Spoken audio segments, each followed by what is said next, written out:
اے بدبخت نفس، تجھے دنیا کی زندگی سے دھوکہ نہ کھانا چاہیے اور نہ اللہ تعالی سے کسی چیز میں غلط فہمی کا شکار ہونا چاہیے، بلکہ تو اپنی فکر خود کر۔ تجھے کسی دوسرے سے کوئی مطلب نہ ہونا چاہیے اور نہ کسی دوسرے کے لیے تیری ذات اہم ہو سکتی ہے۔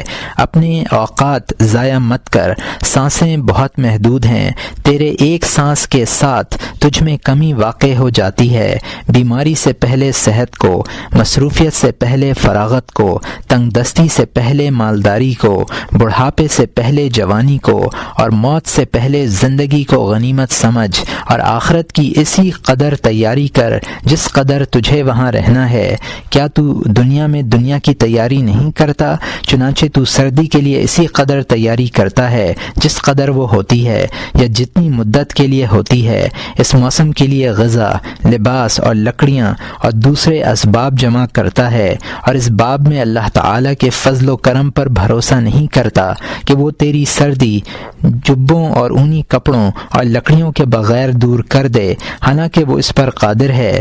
کیا تو سمجھتا ہے کہ جہنم کے طبقہ زمہریر میں سردی کم ہوگی یا اس کی مدت دنیا کے موسم سرما سے مختلف ہوگی، یا تیرا خیال یہ ہے کہ وہاں کی سردی سے تحفظ کے لیے کسی تدبیر کی ضرورت نہیں ہے؟ جس طرح دنیا کی سردی جبوں اور آگ کی حرارت کے بغیر زائل نہیں ہوتی، اسی طرح دوزخ کی حرارت و برودت سے بھی توحید کے قلعے اور طاعت کی خندقوں کے بغیر بچنا بے حد مشکل ہے۔ یہ تو اللہ کا کرم ہے کہ اس نے حفاظت کا طریقہ سکھلا دیا ہے اور وہ تمام اسباب تیرے لیے سہل کر دیے ہیں جن کے ذریعے تو عذاب سے نجات حاصل کر سکتا ہے۔ جس طرح اس نے دنیا کی سردی سے بچنے کا طریقہ بتلا دیا ہے کہ آگ پیدا کی اور لوہے یا پتھر وغیرہ سے آگ نکالنے کی تدبیر سکھلائی تاکہ تو اس سے اپنی سردی دور کر سکے، جس طرح جبوں کی فراہمی اور لکڑیاں وغیرہ جمع کرنا اللہ کا کام نہیں ہے، بلکہ یہ چیزیں تیری راحت و آسائش کے لیے اس نے پیدا کر دی ہیں اور ان کے حاصل کرنے کا طریقہ بتلا دیا ہے۔ اسی طرح آخرت میں راحت پانے کے لیے مجاہدات اور طاعات سے بھی بے نیاز ہے۔ اس نے ان مجاہدات کا طریق بھی بتلا دیا ہے۔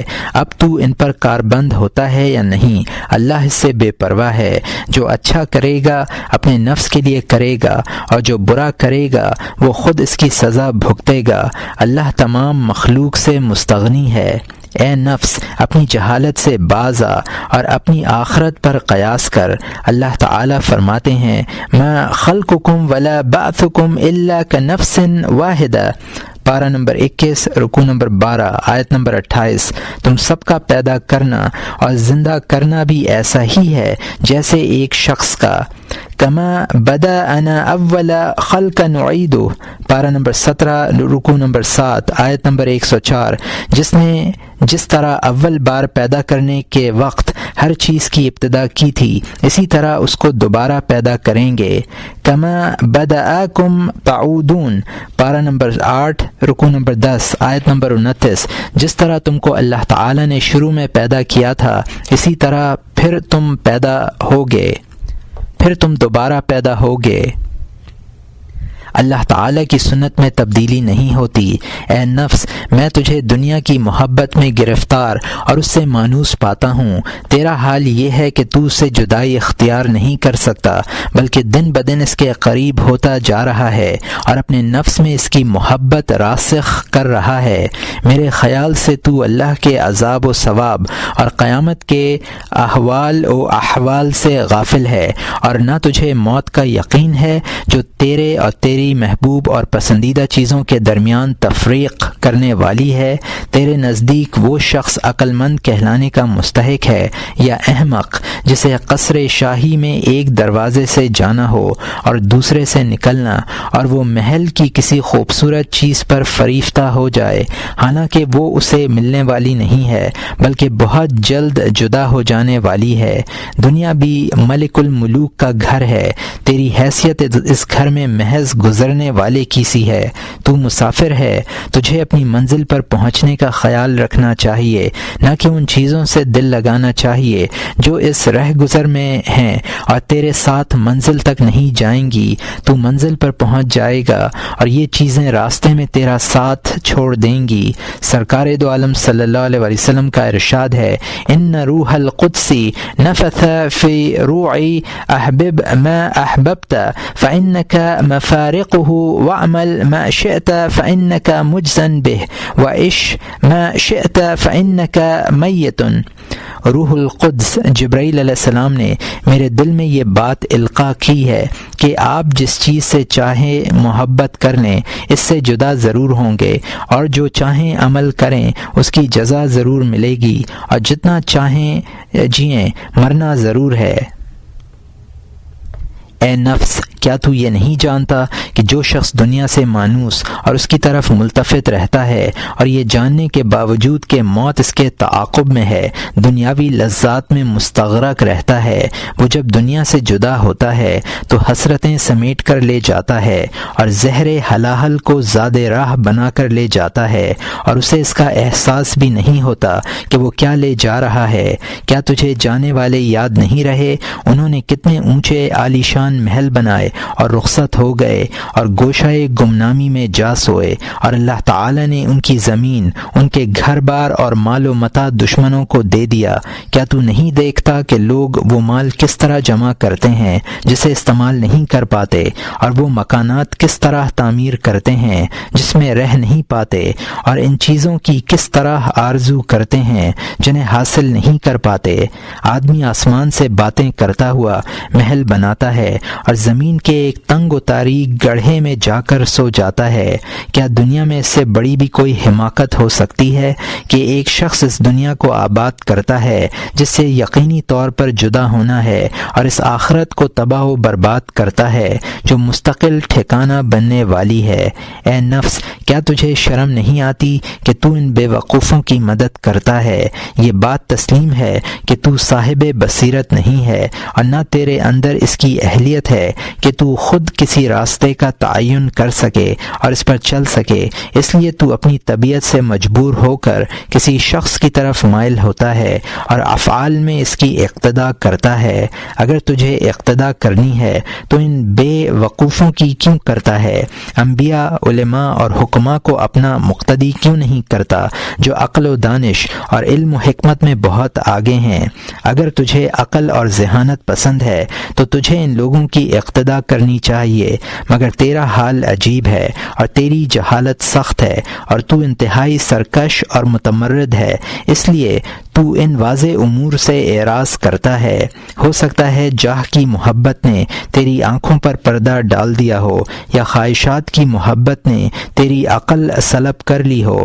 جاہ کے معنی اس کے علاوہ کچھ نہیں کہ لوگوں کے قلوب تیری طرف مائل ہوں، لیکن تجھے سوچنا چاہیے کہ اگر روئے زمین کے تمام افراد تجھے سجدہ کریں اور تیری اطاعت کرنے لگیں تو نہ یہ سجود ابدی ہو سکتے ہیں اور نہ اطاعت 50-100 برس کے بعد، نہ تو اس زمین پر باقی رہے گا 50-100 برس کے بعد، نہ تو اس زمین پر باقی رہے گا اور نہ وہ لوگ جنہوں نے تجھے سجدہ کیا ہے یا تیری اطاعت کی ہے، اور ایک زمانہ وہ آئے گا کہ دنیا میں کوئی شخص تجھے یاد کرنے والا یا نام لینے والا باقی نہیں رہے گا۔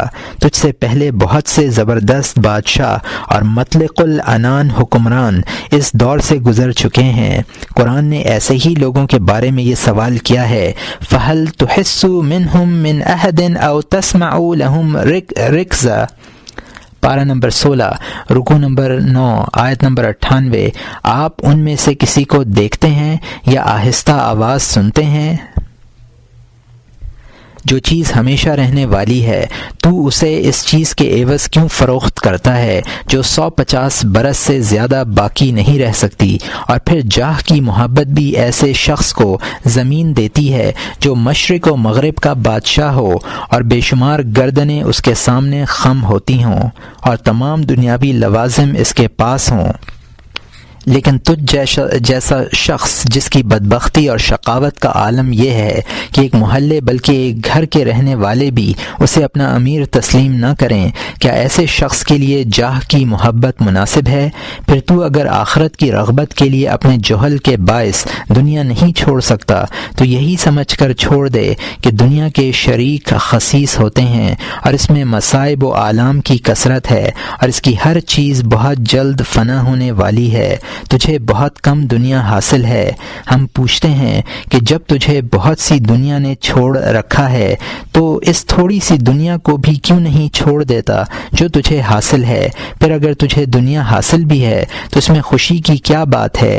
تیرے ہی شہر میں بہت سے یہودی اور مجوسی ایسے ہوں گے جو مال و زر میں تجھ سے آگے ہوں گے اور جنہیں دنیا کی نعمتیں اور لذتیں تجھ سے زیادہ میسر ہوں گی۔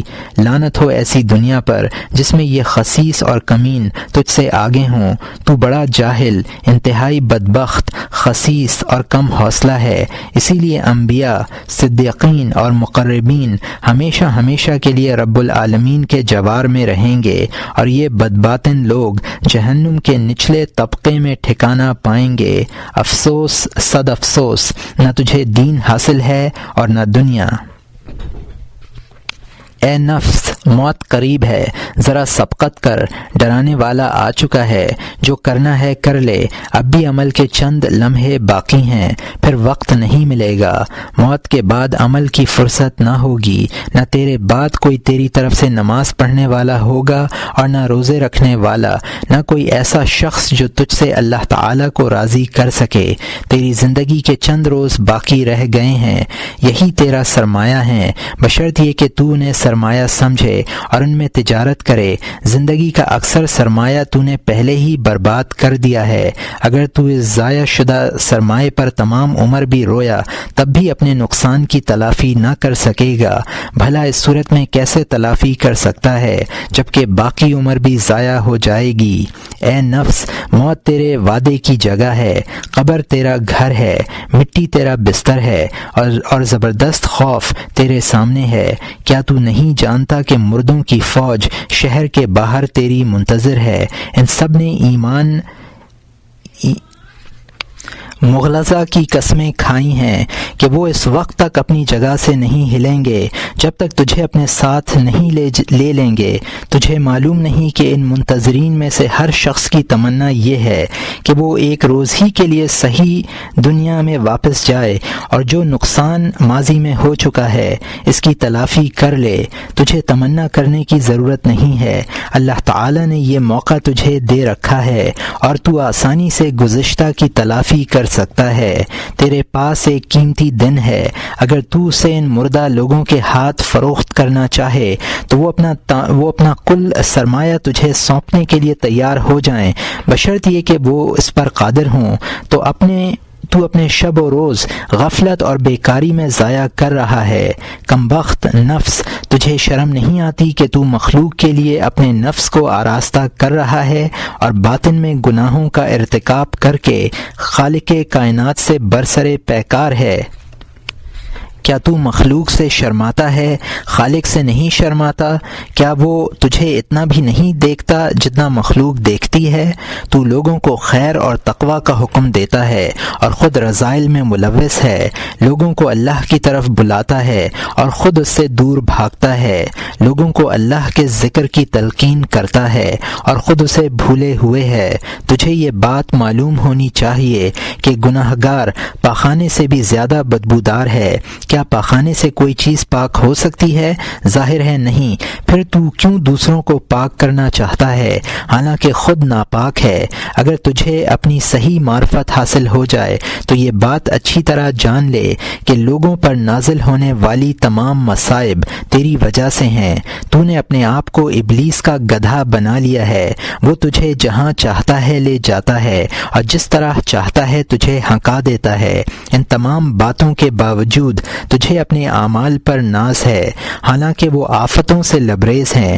اگر تو ان سے بچا رہے تو یہ ممکن ہے کہ تیرے اعمال سلامت رہ جائیں اور نجات کا ذریعہ بنیں، مگر تجھے اپنی خطاؤں اور گناہوں کے باوجود اپنے عمل کا غرہ ہے۔ کیا تو یہ نہیں جانتا کہ شیطان نے 2 لاکھ برس تک اللہ تعالی کی عبادت کی، مگر صرف ایک خطا نے اسے ملعون خدا بنا دیا؟ حضرت آدم علیہ السلام کو صرف ایک غلطی کے باعث جنت سے نکلنے کا حکم ملا، حالانکہ وہ اللہ کے حبیب اور نبی تھے۔ اے نفس، تو کتنا فریبی ہے، تو کس قدر بے شرم ہے، تو کتنا بڑا جاہل ہے، اپنے انجام سے بے خبر ہے اور معاصی پر کس قدر جری ہے۔ تو کب تک معاملہ کر کے بگاڑے گا اور کب تک عہد شکنی کا مرتکب رہے گا؟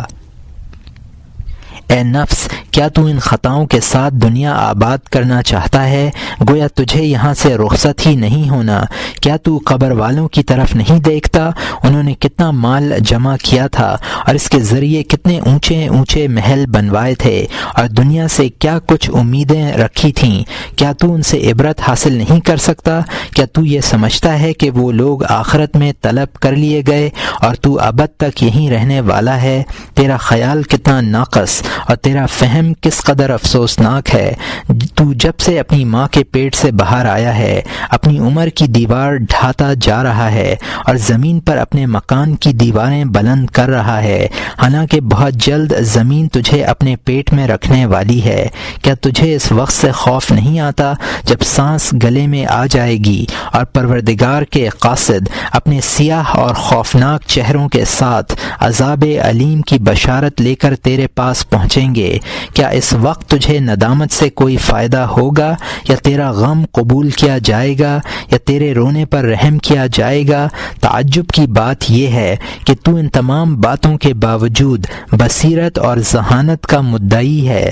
تیری ذہانت کا عالم یہ ہے کہ تو ہر آنے والے دن میں مال کی زیادتی پر خوش ہوتا ہے اور عمر کے نقصان پر غم نہیں کرتا۔ بھلا اس سے کیا فائدہ کہ مال بڑھے اور عمر کم ہو؟ اے نفس، تو آخرت سے اعراض کرتا ہے، حالانکہ وہ بہت جلد آنے والی ہے اور دنیا کی طرف ملتفت ہے، جبکہ وہ بہت جلد تجھ سے پیٹھ موڑنے والی ہے۔ کتنے ہی لوگ ایسے ہیں جو نئے دن کا استقبال کرتے ہیں لیکن اسے مکمل نہیں کر پاتے، اور کتنے ہی ایسے ہیں جو کل کی امید رکھتے ہیں لیکن کل تک نہیں پہنچ پاتے۔ تو رات دن اپنے بھائیوں، رشتہ داروں اور پڑوسیوں میں اس کا مشاہدہ کرتا ہے۔ تو موت کے وقت ان کی حسرت دیکھتا ہے مگر اس سے عبرت نہیں پکڑتا اور نہ اپنی جہالت سے باز آتا ہے۔ اے نفس، اس دن سے ڈر جس دن کے بارے میں اللہ تعالیٰ نے یہ قسم کھائی ہے کہ میں اپنے ان بندوں کا جنہیں امر نہیں کی گئی ہے حساب لوں گا۔ اس دن سے ڈر جس دن کے بارے میں اللہ نے یہ قسم کھائی ہے کہ میں اپنے ان بندوں کا جنہیں امر نہیں کی گئی ہے حساب لوں گا اور ان کے اعمال کا مواخذہ کروں گا، خواہ وہ جلی ہوں یا خفی، پوشیدہ ہوں یا ظاہر۔ اے نفس، ذرا سوچ تو کس جسم کے ساتھ اللہ رب العزت کے دربار میں کھڑا ہوگا اور کس زبان سے اس کے سوالوں کا جواب دے گا۔ ذرا سوالات کے جواب کی تیاری کر لے اور درست جواب ڈھونڈ لے، اور اپنی باقی زندگی کے مختصر دنوں میں طویل دنوں کے لیے دار فانی میں دار مقامہ کے لیے اور دار حزن و غم میں دار نعیم کے لیے عمل کر کہ پھر عمل کا موقع نہ ہوگا۔ دنیا سے شرفاء کی طرح اپنے اختیار سے نکلنے کے لیے تیار رہ، اس سے پہلے کہ تجھے زبردستی نکالا جائے۔ دنیا کی نعمتوں اور مسرتوں پر نازاں نہ ہو، اس لیے کہ اکثر خوش ہونے والے نقصان اٹھاتے ہیں اور اکثر نقصان اٹھانے والوں کو اس کا اندازہ نہیں ہوتا کہ وہ نقصان اٹھانے والے ہیں۔ خرابی ہو اس شخص کے لیے جس کے لیے خرابی ہے اور اسے خبر نہیں۔ وہ اپنے حال میں مست ہنستا ہے، خوش ہوتا ہے، کھیل کود کرتا ہے، اتراتا ہے، اٹھلاتا ہے، کھاتا ہے اور پیتا ہے، حالانکہ کتاب اللہ میں اس کے متعلق یہ فیصلہ ہو چکا ہے کہ وہ جہنم کا ایندھن ہے۔ اے نفس دنیا کو عبرت کی نظر سے دیکھ کر بحالت مجبوری حاصل کر، اختیار سے ٹھکرا اور آخرت کی طرف سبقت کر۔ ان لوگوں میں سے مت ہو جو عطائے خداوندی کا شکر ادا کرنے کے بجائے زیادہ کی ہوس رکھتے ہیں، لوگوں کو برائی سے روکتے ہیں اور خود نہیں رکتے۔ یہ بات جان لے کہ دین کا کوئی عوض نہیں ہے اور نہ ایمان کا کوئی بدل ہے اور نہ کوئی چیز جسم کے قائم مقام بن سکتی ہے۔ جو شخص رات دن کے گھوڑے پر سوار ہے وہ منزل کی طرف رواں دواں ہے، اگرچہ وہ سفر نہ کرنا چاہے مگر اسے منزل پر پہنچنا ہے، خواہ وہ اس پر راضی ہو یا نہ ہو۔ اے نفس تو میری یہ نصیحت قبول کر اور اس پر عمل کر۔ جو شخص نصیحت سے اعراض کرتا ہے وہ گویا آگ پر راضی ہوتا ہے۔ میں نہیں سمجھتا کہ تو آگ پر راضی ہونے والوں میں سے ہے یا نصیحت قبول کرنے والوں میں سے۔ اگر قلب کی شقاوت تجھے وعظ و نصیحت سننے سے روکتی ہے تو قیام لیل سے مدد لے۔ اگر یہ تدبیر بھی کارگر نہ ہو تو روزوں کا التزام کر۔ اس سے بھی نفع نہ ہو تو کم آمیزی اور کم گوئی کو اپنا شیوا بنا۔ یہ صورت بھی نفع نہ دے تو صلہ رحمی کر، یتیموں کے ساتھ نرمی اور محبت کا معاملہ کر۔ اس سے بھی کام نہ بنے تو یہ سمجھ لے کہ اللہ تعالی نے تیرے دل پر مہر لگا دی ہے اور اس کے ظاہر و باطن پر گناہوں کی سیاہی چھا چکی ہے۔ اب نور کی کرن اندر نہیں پہنچ سکتی، تب تو دوزخ کے راستے پر چل۔ اللہ نے جنت پیدا کی ہے اور اس کے اہل بھی پیدا کیے ہیں، دوزخ پیدا کی ہے اور اس کے اہل بھی پیدا کیے ہیں۔ ہر شخص کے لیے وہی راہ سہل کر دی گئی ہے جس کے لیے وہ پیدا کیا گیا ہے۔ تجھ میں وعظ و نصیحت قبول کرنے کی صلاحیت نہیں رہی، اب تجھے مایوس ہو جانا چاہیے، اور مایوسی کبیرہ گناہ ہے۔ پھر کیا کرے؟ نہ مایوس ہو سکتا ہے اور نہ خیر کی راہیں مسدود ہونے کی بنا پر امید ہی کر سکتا ہے۔ اگر تو رجا کرے گا بھی تو دھوکہ ہوگا، فریب اور مغالطہ ہوگا۔ اے نفس جس مصیبت میں تو مبتلا ہے اس پر تجھے صدمہ ہے یا نہیں، یا اپنے آپ پر ترس کھا کر آنکھ سے کوئی آنسو بہاتا ہے یا نہیں۔ اگر آنکھ سے آنسو بہتا ہے تو یہ سمجھ کہ آنسوؤں کا منبع بحر رحمت سے ہے اور تیرے اندر رجا کی گنجائش ہے۔ اس لیے گریہ و زاری کا التزام کر، ارحم الراحمین سے رحم کی بھیک مانگ، اکرم الاکرمین سے شکایت کر۔ پھر نہ اس آہوزاری سے اکتا، نہ شکوہ و شکایتوں سے ملول ہو، بلکہ اسے اپنا معمول بنا لے۔ شاید اسے تیرے ضعف پر، تیری بے بسی اور بے کسی پر رحم آ جائے اور وہ تیری مدد کر دے، کیونکہ تیری مصیبت شدید ہو چکی ہے، تیری سرکشی حد سے تجاوز کر چکی ہے۔ اب نہ کوئی تدبیر تجھے اس مصیبت عظمیٰ سے بچا سکتی ہے اور نہ کوئی ہیلا نجات دے سکتا ہے۔ تیرے لیے اگر کوئی ٹھکانہ ہے تو صرف اللہ کا ٹھکانہ ہے۔ اگر نجات کا کوئی راستہ ہے تو وہ اللہ تک جاتا ہے، وہی تیرا ملجا و ماوا ہے، وہی تیری مقصد براری کر سکتا ہے، وہی تیری فریاد رسی کر سکتا ہے۔ اسی کے سامنے سرنگوں کر، اسی سے عجز و نیاز اور خشوع و خضوع کر۔ جتنی زیادہ تیری جہالت ہے اور جس قدر تیرے معاصی ہیں اسی قدر اس کے سامنے تضرع کر، اس لیے کہ تضرع کرنے والے اور اپنے آپ کو اس کے سامنے ذلیل کرنے والے پر رحم کرتا ہے۔ وہ مدد کی بھیک مانگنے والے کی مدد کرتا ہے، وہ مجبور و مستر کی دعا قبول کرتا ہے۔ آج تو اسی کی طرف مستر ہے اور اسی رحمت کا محتاج ہے۔ باقی تمام راستے مسدود اور تمام راہیں تنگ ہیں، تدبیریں بیکار ہو چکی ہیں، وعظ و نصیحت سے کوئی فائدہ نہیں ہوتا، زجر و توبیخ تجھ پر اثر انداز نہیں ہوتی۔ تو جس سے مانگتا ہے وہ کریم ہے، جس کے سامنے دست سوال دراز کرتا ہے وہ سخی ہے، جس سے مدد چاہتا ہے وہ رحم کرنے والا ہے۔ اس کی رحمت لامحدود وسعتوں کی حامل ہے، اس کا کرم لامتناہی ہے، اس کا عفو عام ہے۔ اب تو اپنے دونوں ہاتھ پھیلا اور یہ عرض کر، یا ارحم الراحمین، یا رحیم، یا حلیم، یا عظیم، یا کریم، میں گناہ گار، سیاہ کار، خطا کار ہوں، میری سرکشی حد سے بڑھ چکی ہے، میں بے شرمی کی حد تک گناہوں پر جری ہوں۔ اے اللہ، میں ہر طرف سے مایوس ہو کر تیری بارگاہ میں انتہائی تضرع اور مسکنت، ذلت و حقارت اور عاجزی کے ساتھ اپنے ضعف، کمزوری، بے کسی اور بے بسی کا اعتراف کرتے ہوئے حاضر ہوں۔ میری مدد کرنے میں جلدی کر، میری مشقت دور فرما، مجھے اپنی رحمت کے آثار دکھلا، مجھے اپنے عفو و مغفرت کا جام پلا، مجھے اپنی حفاظت کی قوت نصیب کر۔ اے نفس، آہوزاری کرنے میں اور اپنی ندامت کے اظہار میں اپنے باپ حضرت آدم علیہ السلام کی تقلید کر۔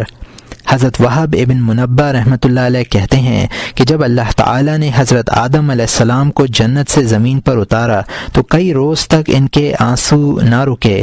7ویں دن اللہ تعالیٰ نے ان پر رحم کیا، اور جس وقت وہ انتہائی حزن و ملال اور اضطراب کی کیفیت سے دوچار سر جھکائے بیٹھے تھے تو اللہ تعالیٰ نے ان پر وحی نازل فرمائی کہ اے آدم، یہ تم نے اپنا کیا حال بنا لیا ہے؟ عرض کیا، یا اللہ، میری مصیبت بڑھ گئی ہے، خطاؤں نے مجھے گھیر لیا ہے، اپنے رب کے ملکوت سے نکالا گیا ہوں، عزت کے گھر سے ذلت کے گھر میں آ گیا ہوں، سعادت کے بعد شقاوت ملی ہے، راحت کے بعد غم اٹھانا پڑا ہے، عافیت کے بعد مصیبت کے گھر میں آیا ہوں، دار قرار سے دار ناپائیدار میں ڈالا گیا ہوں، خلود و بقا کے عالم سے موت اور فنا کے عالم میں پہنچا ہوں، اپنی غلطی پر کیسے نہ روؤں، یہ سب اسی غلطی کی وجہ سے ہوا۔ اللہ تعالیٰ نے وحی نازل فرمائی کہ اے آدم، کیا میں نے تجھے اپنے لیے منتخب نہیں کیا تھا؟ کیا میں نے تجھے اپنے گھر میں نہیں اتارا تھا؟ کیا میں نے تجھے اپنی کرامت کے ساتھ مخصوص نہیں کیا تھا اور اپنے غضب سے نہیں ڈرایا تھا؟ کیا میں نے تجھے اپنے ہاتھ سے پیدا نہیں کیا تھا اور تیرے اندر اپنی روح نہیں پھونکی تھی اور فرشتوں سے تیرا سجدہ نہیں کرایا تھا؟ مگر تو نے میری نافرمانی کی، میرا عہد فراموش کیا، میری ناراضگی مول لی۔ مجھے اپنی عزت و جلال کی قسم ہے، اگر میں زمین کو تیرے جیسے انسانوں سے بھر دوں پھر بھی وہ میری عبادت کریں اور میری تسبیح بیان کریں، پھر میری نافرمانی کریں تو میں انہیں گناہ گاروں کے مقام پر اتاروں گا۔ حضرت آدم علیہ السلام یہ سن کر رونے لگے اور 300 برس تک روتے رہے۔ عبید اللہ البجلی بہت زیادہ رویا کرتے تھے اور رات بھر رو رو کر یہ کہا کرتے تھے، اے اللہ، میں وہ ہوں جس کی عمر جوں بڑھتی جاتی ہے اس کے گناہ زیادہ ہوتے جاتے ہیں۔ میں وہ ہوں کہ جب بھی کسی گناہ کے چھوڑنے کا قصد کرتا ہوں کوئی دوسری شہوت سامنے آ جاتی ہے۔ افسوس تیرا ایک گناہ پرانا نہیں ہو پاتا کہ دوسرا گناہ سامنے آ جاتا ہے۔ افسوس اگر تیرا ٹھکانہ جہنم میں ہوا تو کیا کرے گا؟ شاید تیرے سر کے لیے گرز بن رہے ہوں، ہو سکتا ہے قیامت کے دن تمام حاجت مندوں کی حاجتیں پوری ہو جائیں اور تیری حاجت باقی رہ جائے۔ منصور ابن عمار کہتے ہیں کہ ایک رات کو کوفے میں کسی عابد کو اللہ تعالیٰ سے اس طرح مناجات کرتے ہوئے سنا، اے اللہ، تیری عزت کی قسم ہے، میں نے تیری نافرمانی سے تیری مخالفت کا ارادہ نہیں کیا اور نہ میں نے تیری معصیت اس لیے کی ہے کہ مجھے تیرا مرتبہ معلوم نہیں ہے یا میں تیرا عذاب چاہتا تھا یا مجھے تیری ناراضگی مقصود تھی یا میں یہ سمجھتا تھا کہ تو مجھے دیکھ نہیں رہا ہے، لیکن حقیقت یہ ہے کہ میرے نفس نے ایک عمل کو میری نظر میں اچھا بنا کر پیش کیا اور میری بدبختی نے اس کی تائید کی اور تیری پردہ پوشی نے مجھے جرأت دی۔ میں نے اپنی جہالت کے باعث تیری نافرمانی کی ہے اور اپنے فعل سے تیری مخالفت کی ہے۔ اب تیرے عذاب سے مجھے کون بچائے گا؟ اور اگر تو نے میری رسی توڑ دی تو میں کس کی مضبوط رسی تھاموں گا؟ کس قدر افسوس کا مقام ہوگا جب کل لوگ تیرے سامنے کھڑے ہوں گے اور ہلکے پھلکے لوگوں سے کہا جائے گا کہ وہ آگے بڑھ جائیں، اور گناہوں سے بوجھل لوگوں سے کہا جائے گا کہ ٹھہر جائیں۔ معلوم نہیں میں ان ہلکے لوگوں کے ساتھ ہوں گا یا بھاری لوگوں کے ساتھ۔ میرا ناس ہو، جوں جوں میرے ماہ و سال زیادہ ہوتے جاتے ہیں، گناہ بھی بڑھتے جاتے ہیں۔ میں کب تک تیری بارگاہ میں توبہ کروں گا اور کب تک واپس ہوتا رہوں گا؟ اب وہ وقت آ گیا ہے کہ اپنے رب سے شرم کروں۔ یہ ہے باری تعالی سے مناجات اور اپنے نفوس کی معاتبت کا وہ طریقہ جس پر بزرگان سلف کاربند تھے۔ مناجات سے ان کا مقصد یہ تھا کہ اللہ تعالیٰ کو راضی کریں، اور معاتبت سے ان کا مقصد تنبیہ اور نفس کی رعایت تھا۔ جو شخص مناجات اور معاتبت سے غفلت کرتا ہے وہ اپنے نفس کی رعایت کرنے والا نہیں ہے، اور قریب ہے کہ اللہ تعالیٰ کی ناراضگی بھی اس پر عیاں ہو جائے گی۔